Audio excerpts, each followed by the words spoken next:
জুলাই গণ অভ্যুত্থানের যে আকাঙ্ক্ষা সংস্কার বাস্তবায়ন, গণভোটের রায় বাস্তবায়ন করে সরকারকে প্রমাণ করতে হবে সরকার জুলাই গণ অভ্যুত্থানের পক্ষে আছে, জুলাই গণ অভ্যুত্থানের সাথে আছে। হাসানুল হক ইনু, যিনি জাসদের সভাপতি ছিলেন, যিনি আওয়ামী লীগের সহযোগী যেই অ্যালায়েন্স ছিল সেটার অংশ ছিলেন, তিনি কিন্তু জুলাই গণ অভ্যুত্থানে প্রত্যক্ষভাবে গণহত্যায় মদত জুগিয়েছিলেন। গণহত্যার যে সিদ্ধান্ত ছিল, শেখ হাসিনা যিনি প্রধান সিদ্ধান্তকারী ছিলেন, তাকে সর্বাত্মকভাবে সহযোগিতা করেছেন।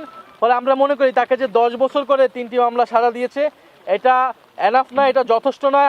আমাদের আবেদন থাকবে রাষ্ট্রপক্ষ যাতে এটা আপিল করে এবং আমরা তার কঠোর থেকে কঠোর বিচার প্রত্যাশা করছি। জুলাই গণহত্যাকারী এবং ওসমান হাদির হত্যাকারী যারা ভারতে পালিয়ে রয়েছে, তাদেরকে দেশে এনে বিচারে কাঠগড়ায় দাঁড় করানো হবে এবং শেখ হাসিনার ফাঁসির রায় সেটি কার্যকর করা হবে। আমাদের যে মাসব্যাপী 36 দিনের যে কর্মসূচি, সেটি আজকে শুরু হতে যাচ্ছে এবং আপনারা ইতিমধ্যে জেনেছেন যে আমাদের পুরো মাসব্যাপী 36 দিন ব্যাপী ঢাকা এবং সারা দেশে আমাদের জুলাই গণ অভ্যুত্থান স্মরণে আমাদের কর্মসূচি থাকবে। আজকে ঐতিহাসিক পহেলা জুলাই যেদিন থেকে এই জুলাই গণ অভ্যুত্থানের সূত্রপাত হয়েছিল, আজকে জুলাই গণ অভ্যুত্থানের দ্বিতীয় বার্ষিকী আমরা শুরু করছি। এই বছর 2 বছর গণ অভ্যুত্থানের অতিবাহিত হয়েছে।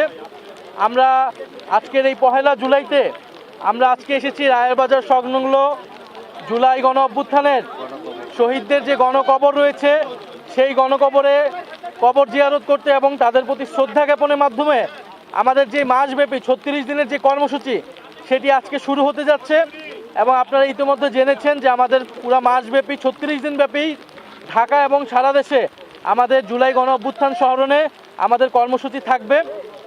এবং প্রিয় সাংবাদিক ভাই বোনেরা এবং প্রিয় দেশবাসী, আজকের এই দিনে আমরা শ্রদ্ধার সাথে স্মরণ করছি শহীদ আবু সাঈদ, মুগ্ধ, ওয়াসিম, ফারহান ফায়াজ, রিয়া গোপ সহ জুলাইয়ের যেই 1400 শহীদ এবং 30,000 যারা আহত রয়েছেন, জুলাই যোদ্ধা যারা রয়েছেন, তাদেরকে আমরা শ্রদ্ধাভরে স্মরণ করছি জুলাই গণ অভ্যুত্থানে বৈষম্য বিরোধী ছাত্র আন্দোলনের ব্যানারে যে অসংখ্য অগণিত বাংলাদেশের ছাত্র সমাজ রাজপথে নেমে এসেছিল। পাবলিক বিশ্ববিদ্যালয়ের ছাত্রছাত্রীরা, প্রাইভেট বিশ্ববিদ্যালয়ের ছাত্রছাত্রীরা, মাদ্রাসা, স্কুল কলেজের ছাত্রছাত্রীরা, আমরা তাদেরকে স্মরণ করছি শ্রমিক ভাই বোনেরা, নিম্নবিত্ত শ্রেণীর মানুষেরা যারা জুলাই গণ অভ্যুত্থানে নেমে জীবন দিয়ে এই গণ অভ্যুত্থানকে সফলকাম করেছিল।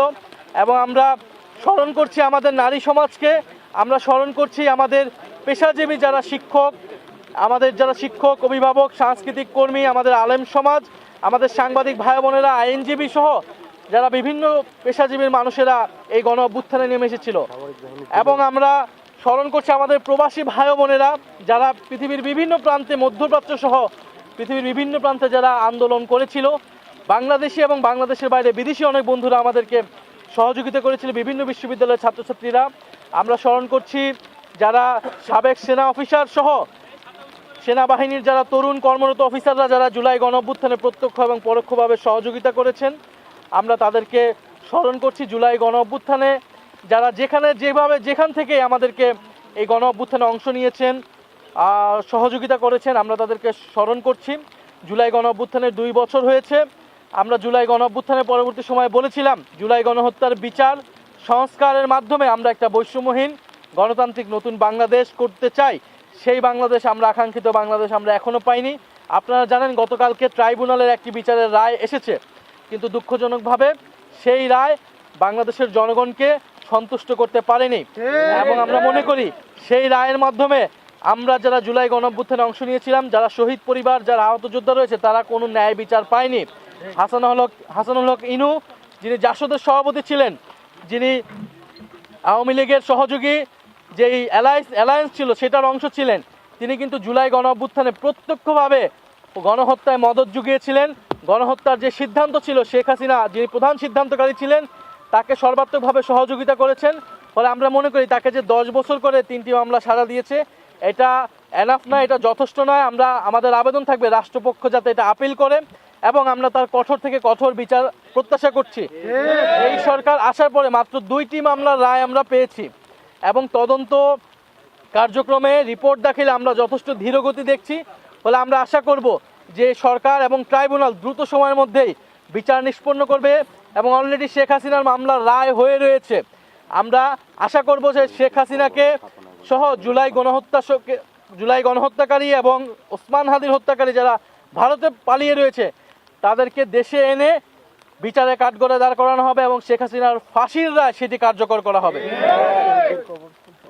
এবং শহীদ পরিবারদেরকে যেই প্রতিশ্রুতি দেওয়া হয়েছিল তাদের আর্থিক সহায়তা, জুলাই যোদ্ধাদের পুনর্বাসন, সেই সকল কার্যক্রম যাতে যথাযথভাবে পালন করা হয়।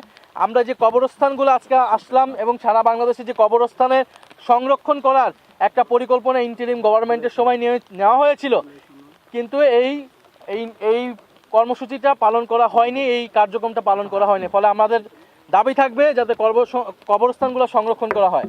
আর প্রিয় সাংবাদিক ভাই বোনেরা, আমাদের যে অন্যতম দাবি যে জুলাই সনদ বাস্তবায়ন, সংস্কার বাস্তবায়ন, গণভোটের রায় অনুযায়ী সংস্কার বাস্তবায়ন। আমরা দেখলাম এই নির্বাচনের যে গণভোট এবং নির্বাচনের অন্যতম কমিটমেন্ট ছিল রাষ্ট্র কাঠামোর সংস্কার, বৈষম্যহীন বাংলাদেশ, আমরা এই সংস্কার এখনো পাইনি। ফলে এবারের জুলাই গণ অভ্যুত্থান যে উদযাপন, সেটা বার্ষিকী পালনের আমাদের অন্যতম মোটো হচ্ছে এই গণহত্যার বিচার এবং সংস্কার বাস্তবায়ন। আমরা সরকারের প্রতি আহ্বান জানাচ্ছি, শুধু নাম কস্তে জুলাই গণ অভ্যুত্থান পালন করলে হবে না। জুলাই গণ অভ্যুত্থানের যে আকাঙ্ক্ষা, সংস্কার বাস্তবায়ন, গণভোটের রায় বাস্তবায়ন করে সরকারকে প্রমাণ করতে হবে সরকার জুলাই গণ অভ্যুত্থানের পক্ষে আছে, জুলাই গণ অভ্যুত্থানের সাথে আছে।